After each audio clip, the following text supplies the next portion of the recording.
Okay, this video is going to be going over the 5 types of reactions. One of the first types is called synthesis or combination. In this, we have 2 or more substances that combine to make one. A generic way of writing it is A plus B yields AB. We saw an example of this in our labs when we did magnesium ribbon with oxygen, and that was in a gaseous shape, and it made magnesium oxide. Then I'm going to go back and I'm going to balance these 2. I'm going to put a 2 here and a 2 here so that we follow the law of conservation.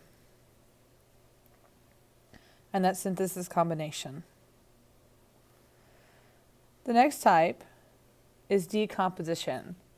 AB breaks down into A plus B. So 1 breaks down into 2. Now, we don't have that many decomposition reactions in lab. We do see this when we do the copper sulfate and we release the water from the copper sulfate hydrated crystal. But some examples of this that a few people did during their lab was calcium carbonate. You had a solid form of that. And the students who chose this lab broke it down into calcium oxide and then carbon dioxide gas.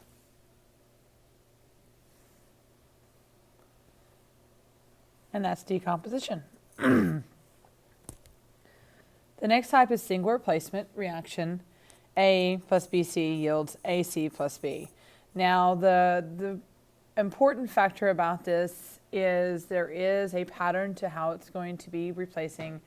If I have 2 cations there, 1 cation is bonded with another anion, I'm going to be switching my cations. I can also switch anions, so predominantly what we're going to be facing in lab and in class, it's going to be cations that are switching, and one is going from not having a partner to having a partner, and the other one's going from having a partner at the start to not having a partner afterwards.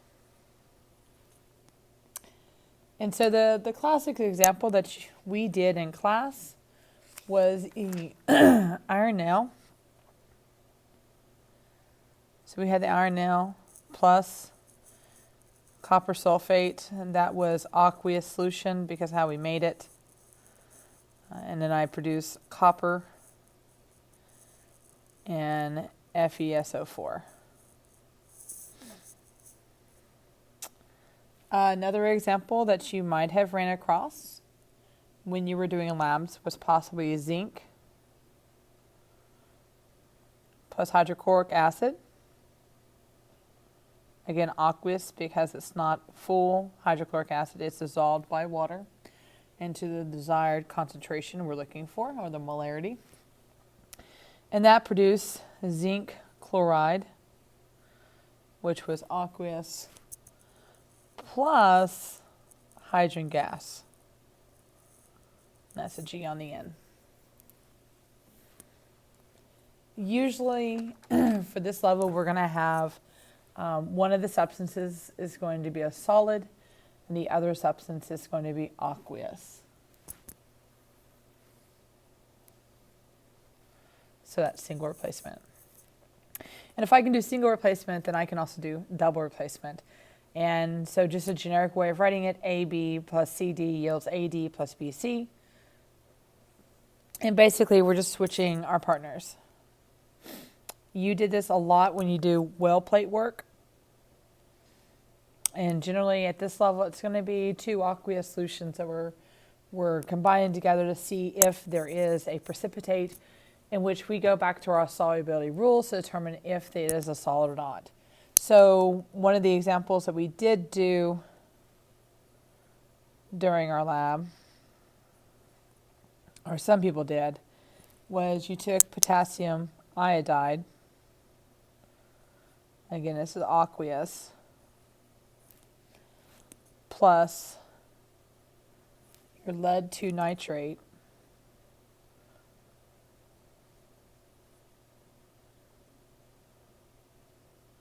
I'm going to drop a line down here because I'm going to run out of room. So then I end up producing potassium nitrate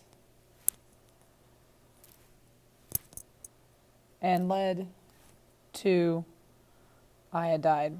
And you'd use your solubility rules to determine which one of those was a solid. And you do actually produce a nice, pretty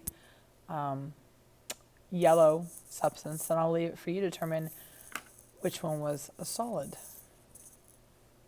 The last one is a combustion reaction. At this level of chemistry, those are going to be organic reactions. So it's going to be a hydrocarbon in the presence of oxygen. It's yielding water and carbon dioxide.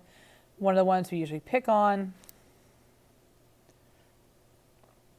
is C6H12O6 because that gets us back down to biology, plus oxygen yields CO2 and H2O. So again, those are your 5 types of reactions that you are responsible for knowing. You are going to get good enough, if not really amazing, at being able to determine that, because we'll do that here on out for the rest of the year with our labs. You'll be actually looking at it and figuring out which type of reaction you have because you'll be writing out the reactions. So thank you, and I hope that helps.